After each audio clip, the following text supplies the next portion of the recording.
This is a quick video to update your NWEA scores for recording and interpreting those scores, and you will need to watch this video in between your second and third NWEA test for the year. So when you're interpreting your NWEA scores, here's just a few quick reminders. NWEA is grade level independent. That means that there is not a specific score for 7th graders or for 8th graders or for 5th graders. It's just a scale, and so no matter what, you always want to be moving up the scale. NWEA is not a mastery assessment. It's just that continuum. And so as you're going through, there's no designation of proficient, advanced, basic, or below basic. It's just going to give you that score. And the way that you know that you're doing what you need to be doing is if your number on the assessment continues to go up. Now, because it is a specific continuum, there is a cap for the scores. And so you just want to know that every point that you earn with NWEA is significant. So most people do not make ginormous gains of more than about 10 points. At least that's what we've seen in terms of the norm.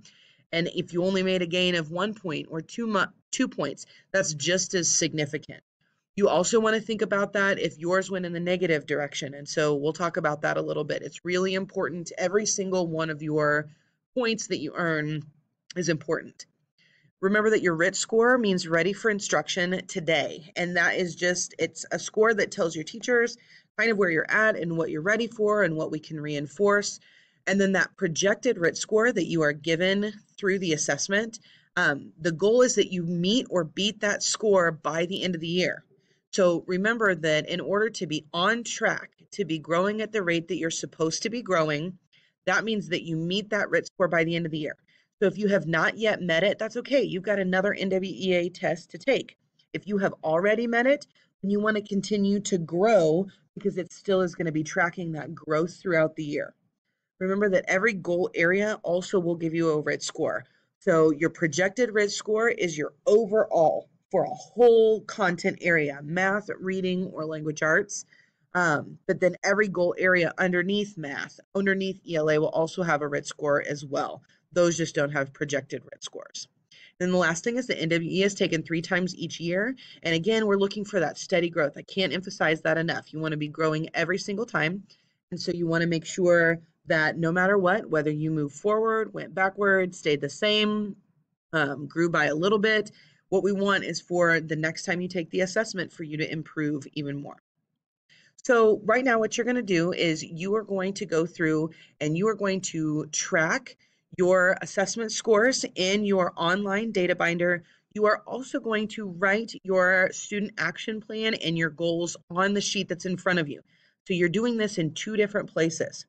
So you're going to start out with math, and for math, you'll notice that your RIT score that was graphed here should have stayed the same. You will also notice that you see your fall 2017 score, and they call it winter 2018 score.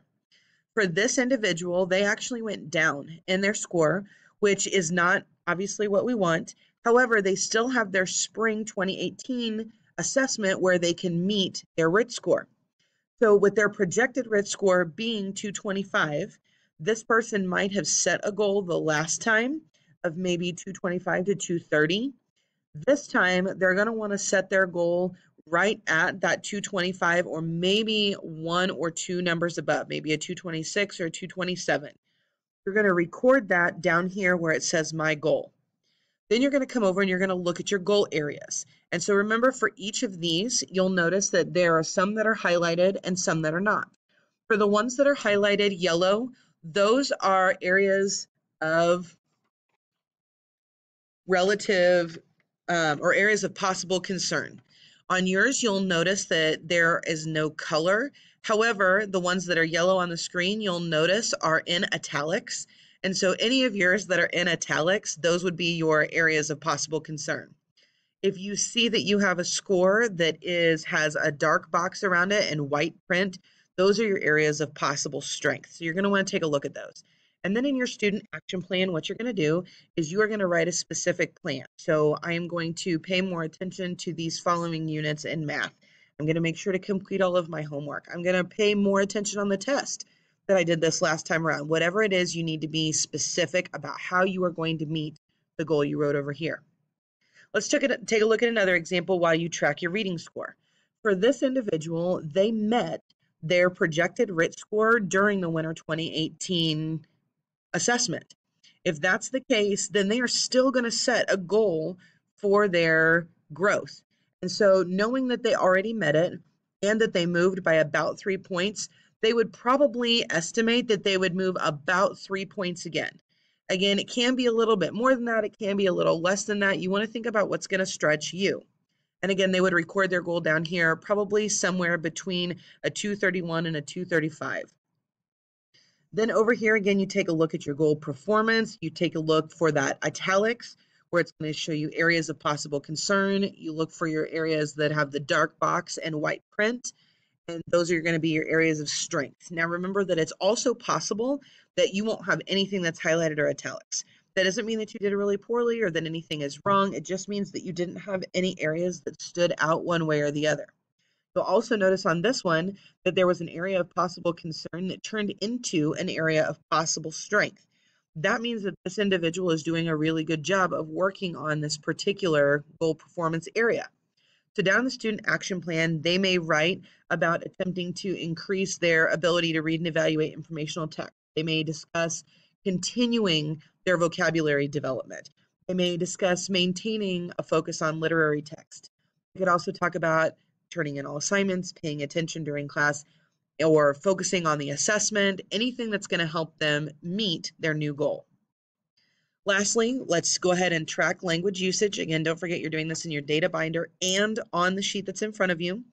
This individual actually exceeded their projected RIT score for this assessment. And so for theirs, they would look at their ability or their number of growth. And so they grew by 9 points. That kind of growth is actually pretty remarkable. So they may not attempt to set a goal for another 9 points. Maybe they shoot for 5. But somewhere down here where you're going to write your goal, you're going to be somewhere between a 220 to maybe a 225 in terms of your goal. Again, then you come over and you're going to take a look at your areas of strength and weakness. This person was able to maintain their ability to develop and revise text for audiences and purpose. And they have 2 new areas of concern in grammar conventions and in punctuation, capitalization, and spelling for convention. And so that person may set their student action plan as being more mindful of their conventions during writing tasks, making sure to pay attention during potential practice opportunities. Anything along those lines, again, could come down to homework and paying attention in class. You really want to try and be specific, though, on these student action plans so that you know exactly what you need to do in order to improve.